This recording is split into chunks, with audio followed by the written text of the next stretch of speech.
Kabar baik buat semua orang. Dan kabar baik inilah yang akan kita bagikan kepada semua orang. Di Teluk Pipa ini, percayalah, Tuhan pilih kita, orang-orang spesial. Bapak yang membawa, Tuhan yang membawa bapak ibu ke tempat ini. Tapi saya yang datang, iya, tapi Tuhan kok yang bawa. Tanpa pertolongan Tuhan kita nggak bisa duduk di sini.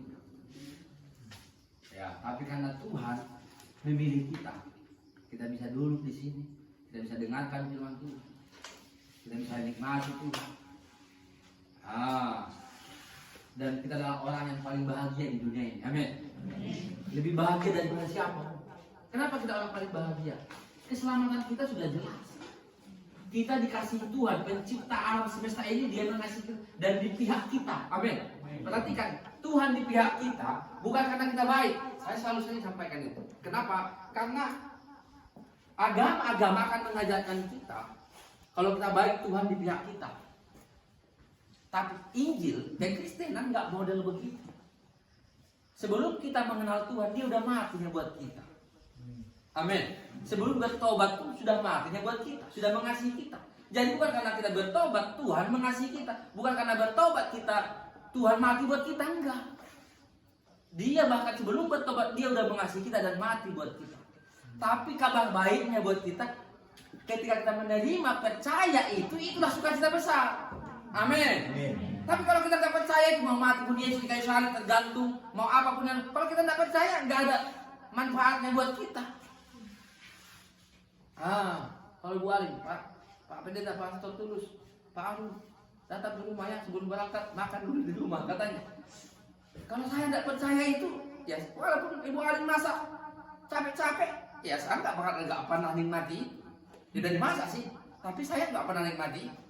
Kenapa? Saya nggak percaya. Tapi kalau saya percaya apa? Saya datang. Oh, saya makan. Saya bilang makasih Bu Alim.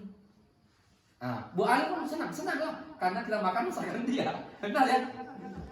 Tapi kalau nggak makan, kita nggak kenyang, nggak merasakan masakan. Ibu Alim pun sedih juga. Kenapa? Udah masak dengan cinta dan kasih sayang sambil berdoa. Nggak ada yang makan.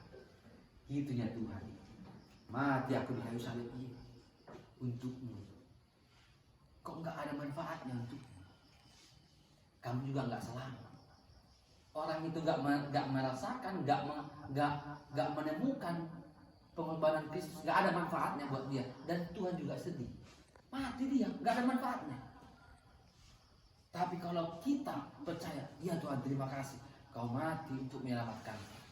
Aku dibenarkan menjadi anak Tuhan. Aku kudus selamanya, aku benar selamanya. Engkau di pihakku selama-lamanya. Akhirnya kita bersuka cita. Tuhan pun bersuka cita. Haleluya, aku mati jadi menyelamatkan dia. Waktu kita diselamatkan, itulah sukacitanya. Kematiannya menjadi sesuatu yang bersuka cita buat